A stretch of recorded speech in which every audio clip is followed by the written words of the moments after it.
Quantos querem ouvir uma palavra nessa noite? Deus é bom, né, irmãos? Sempre que a gente entra aqui, a gente ouve uma palavra, sai fortalecido, sai edificado.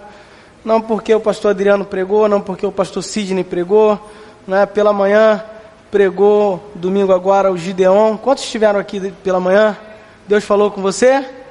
É porque Deus fala por causa da palavra. Ele vela pela sua palavra. E eu acredito que hoje não vai ser diferente. Nós estamos numa série... o que fazer em face das adversidades? Quantos têm enfrentado adversidade aí no dia a dia?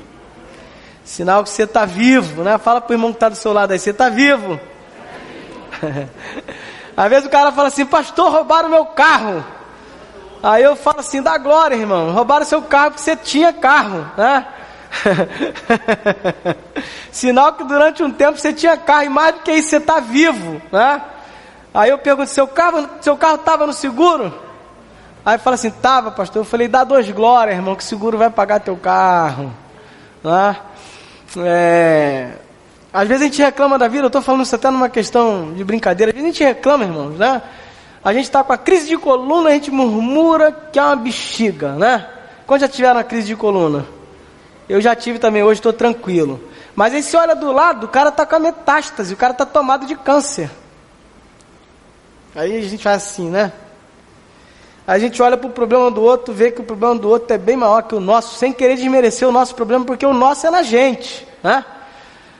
Mas seja qual for o seu problema, a palavra de Deus hoje é um alerta para nós acerca de que é possível enfrentar as adversidades. Eu dei um tema a essa palavra, quando enfrentamos um gigante. É possível que a sua adversidade seja um gigante. Abre comigo aí, 1 Samuel, primeiro livro do profeta Samuel, capítulo 17, versículo 12.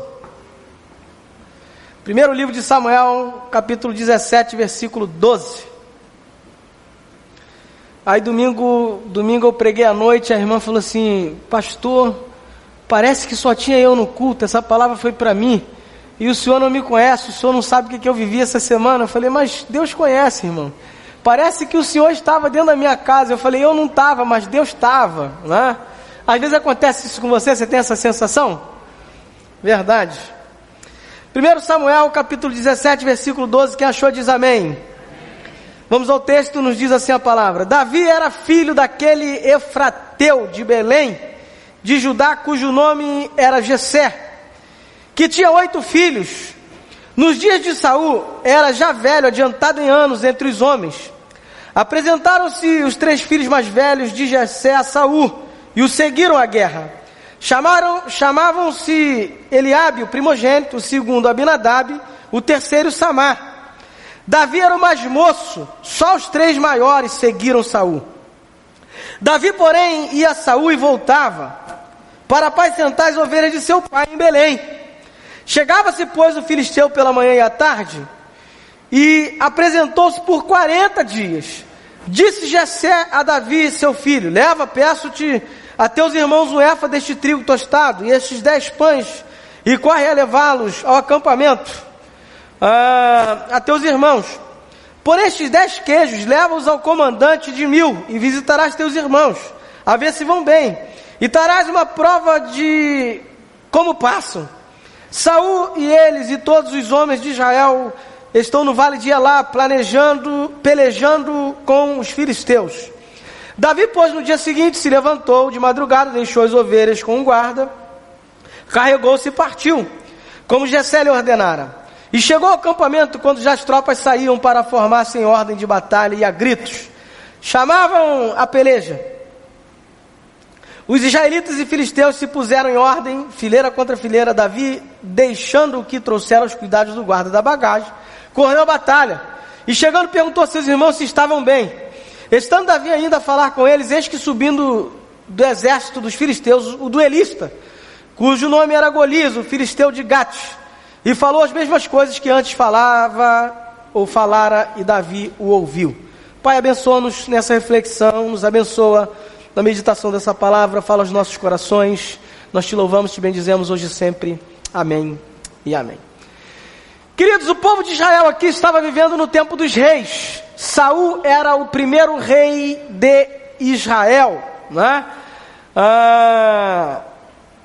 Davi já havia sido ungido rei, porque Saul já havia sido rejeitado, mas haveria de enfrentar todo um processo para chegar ao trono, né, e governar sobre o povo de Israel. Mas agora Israel, que sempre vivia um tempo de guerra, está enfrentando uma guerra contra os filisteus, e não uma guerra comum, porque agora havia um gigante. Alguns teólogos, alguns estudiosos dizem que esse homem tinha perto de 4 metros de altura, né? Era um homem forte, um homem treinado para a guerra. E na verdade esse homem era um duelista, né? Ele queria duelar com alguém, e assim ele ia matando um a um dos seus oponentes. Mas nesse tempo não havia em Israel alguém com coragem para encarar o Golias, para enfrentar o Golias. E o Golias aparecera durante 40 dias, todos os dias, afrontando o povo com palavra, dizendo: vocês não são filho do Deus de Israel? Que Deus é esse que não defende vocês? Vocês são um bando de frouxos, não tem ninguém aí para me encarar. Irmãos, a pior coisa que tem é afronta. Quantos já sofreram afronta aqui? É uma coisa horrível, né? É aquela piadinha, é o vizinho que solta uma piadinha, né? Piadinha é um troço horrível. O cara não tem coragem de olhar olho no olho e mandar o que a gente chama de papo reto, né? Eu vou te dar um papo reto. E ele fica nesse mimimi, nessa coisinha de piadinha. O gigante era assim. E o povo de Israel, talvez por não conhecer, talvez por não entender que Deus já havia dado livramento várias vezes, e não era esse gigante que haveria de dissipá-lo ou de destruir, porque ninguém pode destruir aquele que é de Deus. O povo se acovardou, o povo se acanhou, e mesmo o Eliabe, né, o filho grandão, que achava que ia ser o rei, mesmo o segundo, Aminadab, todos esses, os filhos de Jessé, também se acanharam. E Davi diz o texto, depois você pode olhar toda a história, né, de Davi, você pode ler o texto, não se restrinja a ler a Bíblia só com o pastor, gente. Lê a Bíblia em casa. Aí quando eu chegar aqui você vai falar: caramba, eu já li essa história. O que o pastor está falando realmente é a verdade, tem tudo a ver, né? Porque às vezes para a gente dar um contexto todo, a gente demora muito. Quarta-feira um culto mais reduzido, né? A gente tem menos tempo. Mas Davi ia sempre lá levar a quentinha dos irmãos. Davi não era da guerra, era novo ainda. Ele ia levar a marmita dos irmãos, né? E o pai falava assim: Davizão, ou Davizinho, você vai lá, dá um presente lá para o chefe da guarda, né? Para ele deixar você conversar com os irmãos, para ver como é que está. O pai preocupado. Davi era um filho meio que desprezado, né? Vivia lá cuidando das ovelhas. Cuidar das ovelhas naquela época era uma função não muito nobre, né? E ele vivia praticamente esquecido. Esquecido pelos homens, mas não esquecido por Deus. Às vezes você acha que alguém te esqueceu, você se sente desprezado, né? Caramba, meu pai me abandonou, minha mãe, caramba, meu irmão não quer saber de mim, fulano me deixou. Deus nunca te desampara, e Ele está sempre vendo você, sempre vendo aqueles que te afrontam, e a guerra sua não é sua, é guerra de Deus. E sempre atrás de um contexto de guerra, nesse tempo em que a gente vive, irmãos, a gente precisa entender que tem um contexto espiritual por trás disso. O vizinho está te perturbando lá. Essa guerra não é contra o vizinho. Quem sabe com a sua atitude o vizinho vai se converter. Essa guerra, a Bíblia diz que a nossa guerra não é contra a carne nem sangue, mas contra os principados e potestades, contra os dominadores que operam nas regiões celestiais. E aí, o pai de Davi manda Davi levar lá a quentinha, leva lá a marmita, saber como é que estão os irmãos. E Davi começa a perceber, né, que o gigante aparece, que o gigante está vivendo nessa conjuntura de afrontar o povo. E Davi ouviu, né? Queridos, nós temos lições tremendas sobre a vida de Davi, sobre esse texto que nós acabamos de ler. Eu quero me ater a esse texto que nós lemos, né? Sempre que eu prego um sermão expositivo, então eu quero me ater a esse texto. Mas a história de Davi, a unção de Davi, os erros que Davi cometera, o coração de Davi, né? A Bíblia diz que Davi era um homem segundo o coração de Deus, né? E Davi era um homem comum como nós. apenas tinha um coração voltado para Deus. Às vezes a pessoa olha para o cidadão e fala assim: meu Deus, como é que Deus abençoa tanto esse cara? Como é que Deus abençoa tanto essa mulher? Deus não olha para a aparência, Deus olha para o coração, Deus olha para o interior. Fala isso para a pessoa que está aí do seu lado: Deus olha para dentro de você. E eu sempre digo isso, as nossas intenções, tem gente que fala um ditado popular: de boa intenção, o inferno está cheio, né? Só que Deus olha mais para a intenção do que para a ação em si. Pastor, como é que é isso? Está falando heresia? Você quer ver uma coisa? Você esmola, mas você esmola para dar para todo mundo ver, né? Ou então você vai fazer uma oferta na igreja e você vai doar uma oferta de 100 pau. Ah, pô, essas notas tão raras, irmãos. Nota de 100 pila é raro, né? Tá raro para você a nota de 100 pila? Fala, pô, pastor, até de 50 tá raro. Eu falei, esse dia eu estava conversando com alguém, tá raro para todo mundo, né? Mas aí o cidadão vem para a igreja, ele quer mostrar que ele é um ofertante daquele generoso. Ele senta do lado, né, puxa assunto com o irmão, fala: ei, irmão, então ele está querendo impressionar a mina, daqueles garanhões, né? Senta do lado da mina, aí quer impressionar, ele pega a nota de 100, aí puxa, oh, aleluia, ele...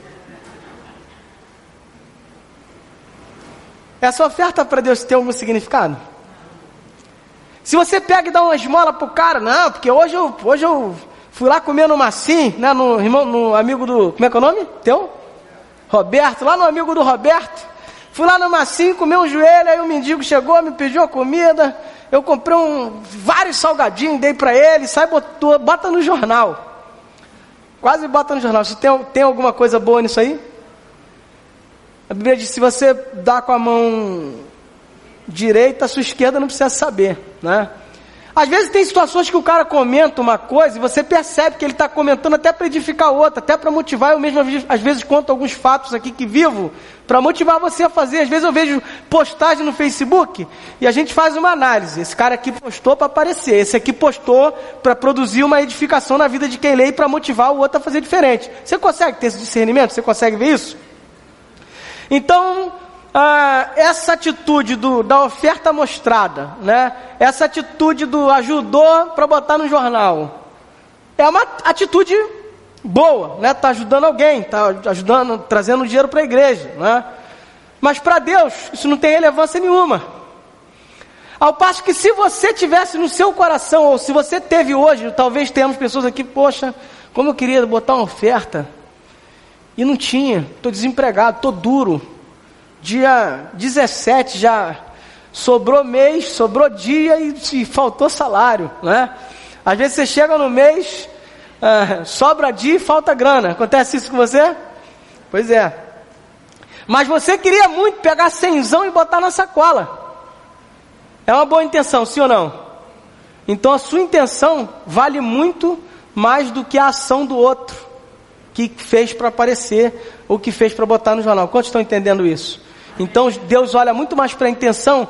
Essa sua intenção no coração que Deus viu e ninguém viu, Deus já olhou, Deus já vai te abençoar nessa intenção. Então a gente olha para esse texto e vê que os irmãos são guerreiros, os irmãos estão na guerra, os irmãos estão vendo a afronta de Davi, o gigante está afrontando, mas os irmãos se acovardam em face da afronta e não têm coragem de lutar. O Davi era rejeitado, o Davi era pequeno, o Davi era desprezado, o Davi era o Davizinho. Mas ele se enche de coragem. Essa coragem não é uma coragem inata, não é uma coragem dele, é uma coragem que vem de Deus. E ele já vai levar a marmita, já vai levar a quentinha, já vai para o campo, mas ele já vai com aquele coração: poxa, um dia eu quero ser um guerreiro, um dia eu quero lutar assim, um dia eu quero chegar nesse patamar, um dia eu quero alcançar esse objetivo. Querido, é isso que faz toda a diferença. Então eu não sei nessa noite que gigante tem afrontado você, se na sua vizinhança vizinhança, se no seu trabalho, se o seu gigante é você mesmo, porque muitas vezes você está desencorajado, você está sem fé, você está desacreditado. Eu não sei o que é o seu gigante, mas eu quero, à luz dessa palavra, encorajar você, dizendo para você que não importa quem você seja, não importa a sua etnia, a sua classe social, não importa se você nasceu numa comunidade carente, não importa se todos te desprezaram, se você ouviu palavras negativas a vida toda, o que importa é aquilo que Deus pode fazer com você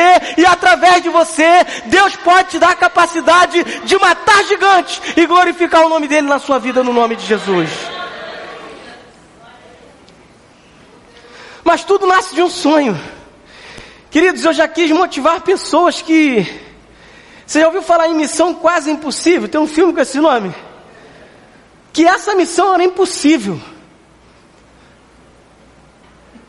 É igual a fé. Quando a gente fala da fé, não tem como a gente se converter pelo outro.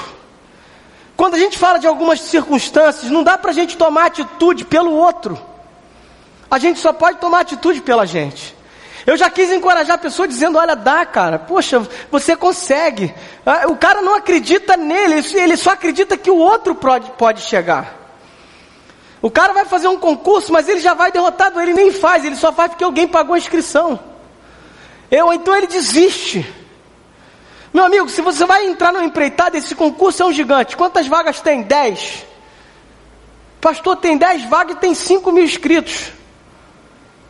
Eu falei, e você precisa de quantas vagas? De uma. Então vai para dentro acreditando que esse gigante vai cair. Pastor, mas é simples assim? Não, irmão. Não. Tem que estudar. Tem que dormir 4 horas por noite. Ou 5 horas. Pastor, mas é brabo, mas é um tempo. Se você quer construir um palácio para depois você estar tranquilo, queridos, isso demanda tempo, isso demanda esforço, isso demanda sacrifício. Davi, para enfrentar esse gigante, ele passou anos a fio, defendendo as ovelhinhas, ele passou anos a fio, enfrentando urso, enfrentando leão, ele passou anos sozinho, não sozinho de tudo, porque Deus estava com ele, e quando Deus está conosco, nós precisamos entender que a companhia de Deus, o socorro de Deus, a presença de Deus é maior e melhor do que a de qualquer pessoa, no nome de Jesus. Então Davi se enche de esperança, ele se enche de fé, e ele diz, esse gigante vai cair, esse gigante não vai continuar afrontando o meu Deus. Note, queridos, que o gigante não estava afrontando a Deus diretamente, o gigante estava afrontando o exército de Israel. Mas quando alguém afronta você, esse alguém afronta a Deus. Eu não estou aqui querendo criar, irmãos, quem me conhece sabe, sou longe disso. Eu quero o bem de quem me persegue, de quem me faz mal. Eu quero o bem daquele que orquestra o mal, daquele que engendra o mal. Obviamente que, né, eu não sou uma pessoa imbecilizada, que você sabe que o cara está querendo te pegar, então você bota a cabeça para ele lanhar a sua cabeça, né? O cara te dá uma paulada e aí você bota a cabeça de novo e ele fica te lanhando. Longe disso, irmãos, nós somos seres pensantes, somos seres inteligentes. Pastor, mas Jesus disse para dar outra face. Isso tem uma conjuntura, irmão. Você lê o texto, tem gente que literaliza o texto de um jeito, mas o que é para literalizar, ele não literaliza, né? Quantas vezes você já viu Jesus fugindo quando queriam pegá-lo? Quantas vezes você já viu na Bíblia? Várias vezes. Jesus está numa festa e queria apanhá-lo, ele se evade sem que ninguém perceba, né? Mas o fato é que tem um processo, tem uma dinâmica para você derrubar esse gigante, para você vencer esse gigante. A primeira delas é coragem. Querido, você pode estar tomado pelo medo. Eu não sei se acontece assim com você, mas tem dia que a gente está numa fé, daquela fé de Elias, ora fogo desce do céu. Caramba, pastor, vou procurar emprego, hoje a porta vai abrir. Aí você vai, a porta não abriu, mas você continua crendo que amanhã você vai pegar o jornal e a porta vai abrir, que o gigante vai cair. Você está cheio de fé. Acontece assim com você? Aí tem no outro dia, não demora muito não, passa 1 ou 2 dias, você está todo jururu, todo todo para baixo, todo... Acontece assim com você? Comigo também. Fala uma pessoa que está aí do seu lado aí, acontece comigo? Só para edificar a fé do outro, irmão. Sabe por que acontece isso? Porque nós somos seres humanos, irmãos. Às vezes eu lido com gente e a pessoa quer se cobrar demais. Pastor, eu não aguento mais. Eu não aguento mais. Eu falei, aguenta, você está na crise. Essa crise vai passar. E quando passar, você vai viver um tempo sem crise, mas aí vai surgir outra crise. Irmãos, quem quer viver sem crise, sem luta e sem adversidade? Pastor Sidão tem uma oração tremenda. No final você vem aqui que ele vai fazer uma oração por você, fervorosa, e essa crise vai acabar. Ele vai orar para Deus te matar.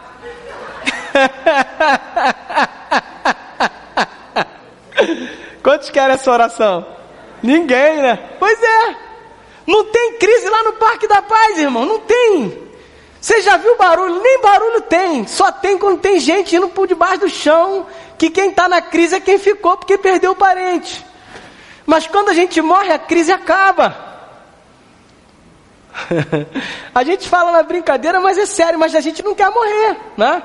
Agora mesmo, me lembro de orar no final, estou com um caso de uma menina aí, pedi para levar ela para Jurujuba, filha de um irmão nosso, se cortou, tomou 2 cartelas de Rivotril, de sei lá de que, Lexotan, diazepam, bromazepam, tá sabendo da história, né?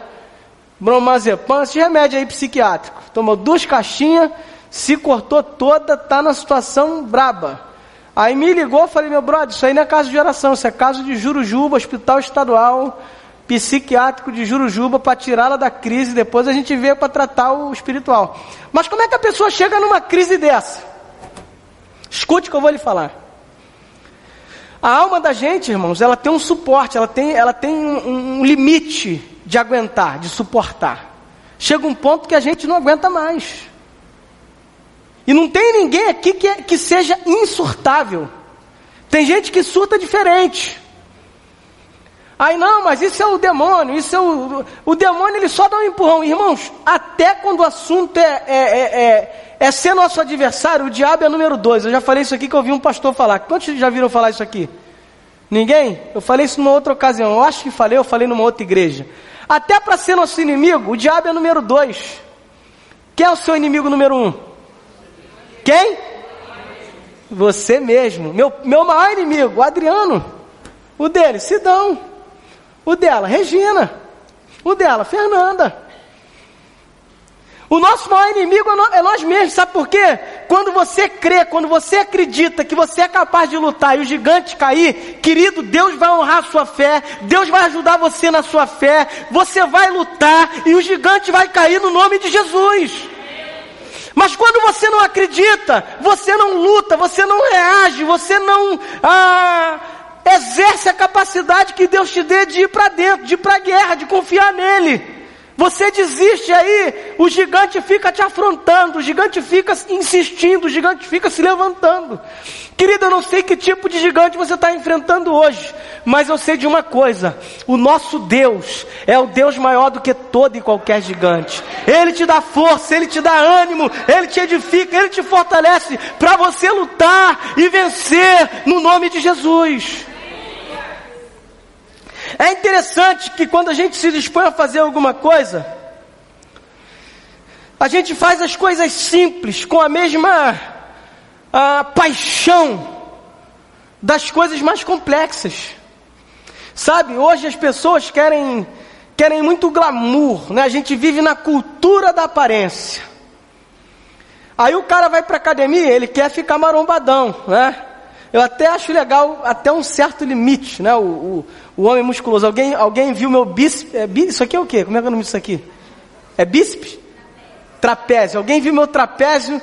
Um primo meu, capitão da marinha, está aqui no Rio. Aí falou, caramba, Adriano, tu emagreceu? Eu falei, meu amigo, fechei a boca.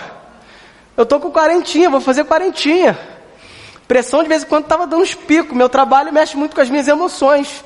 Aí ele, por que tu não entra na academia? Eu falei, eu preciso. Aí ele meteu a mão nesse negócio aqui e falou, rapaz, isso aqui teu eu estava em casa sem camisa. Aí ele falou assim, rapaz, isso aqui teu, se tu entrar na academia, tu vai ficar Aí eu falei, mas não dá pra mim não, irmão. Esse negócio de puxar esses ferros, esses troços aí, não dá não.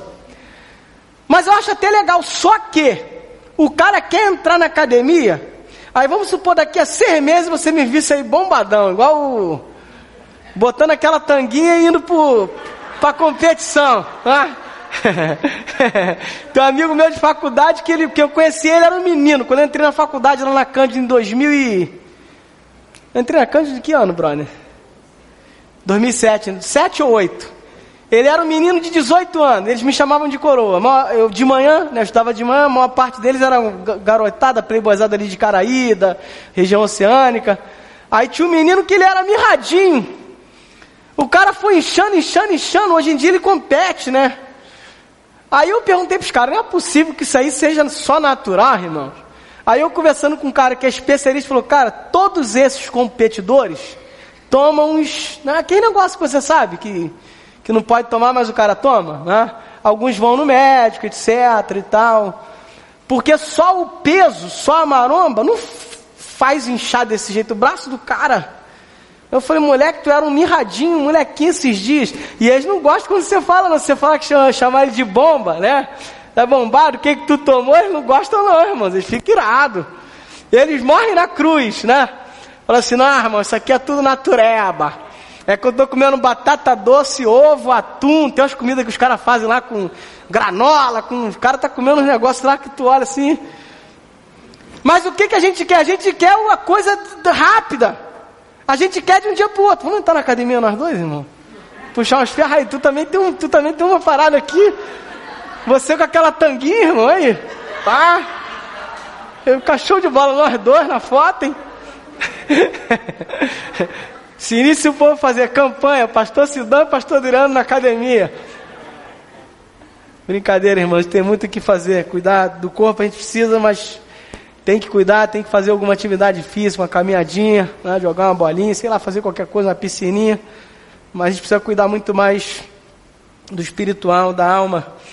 Mas a gente quer o excesso, né? Hoje a cultura é a cultura da imagem. Tem muitos que não são competidores. Mas o cara, você está lá no Facebook do cara, o cara está lá.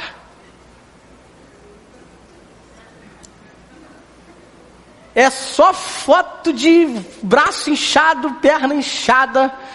E o cérebro, ó. Quantos livros tu lê por ano, irmão? Livro, pastor, o que é isso? E aí, está estudando o quê? Estudando, pastor, o que é isso? O cara parou na 4ª série primária. Pastor, você é contra a academia? Não, sou muito a favor. Quantos aqui frequentam a academia? Tem as meninas lá atrás, uma aqui. Poxa, show de bola. Vamos dar uma salva de palmas para essas meninas? Agora, as mesmas que vão para a academia estão aqui na reunião. Chega em casa, eu acredito, lê um livro. Pega um livro para ler, e não estão preocupadas com esse processo rápido, exagerado. Não estão preocupadas em vender imagem. Não estão preocupados no exacerbo que a cultura contemporânea nos impõe. A cultura de hoje, querido, a gente precisa mostrar para o outro alguma coisa, a gente precisa vender uma imagem, a gente precisa cuidar do corpo e mostrar o corpo, a gente precisa ser sensual, a gente precisa isso, precisa aquilo, quando a gente não precisa de nada, a gente só precisa aprender a encarar os gigantes, mesmo esses gigantes que nos impõem certas realidades que não são realidades fáticas, pelo menos para nós não deveriam ser. Sabe por quê, querido? Para Deus não está preocupado com o seu músculo, com a bitola do seu músculo. Caramba, apertei aqui, tá doendo, não? Como é que eu já estou todo ruimzinho? Deu uma apertadinha aqui, já senti uma dor.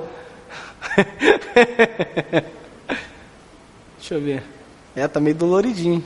De repente bati em alguma porta por aí. Às vezes o mundo, a sociedade impõe para a gente algumas coisas, querido, que Deus não está preocupado com isso. Eu quero dizer para você, todos os gigantes que surgir na tua frente, você vai enfrentar. Como que você vai enfrentar? Acreditando em Deus, portanto coragem. Você precisa ter coragem. Davi teve coragem quando ele enfrentou o urso, quando ele enfrentou o leão, quando ele enfrentou as dificuldades do deserto, do pasto, quando ele enfrentou o frio, quando ele enfrentou os dias maus, o gigante que só vem para selar a nossa vitória. Portanto, talvez esse seja o maior gigante que você está enfrentando. Quando esse gigante cair, o nome do Senhor vai ser glorificado na sua vida, no nome de Jesus. Eu tenho uma boa notícia para você, ele vai cair. Amém. Repete comigo, esse gigante vai ao chão, no nome de Jesus. Vamos aplaudir o Senhor e ficar de pé?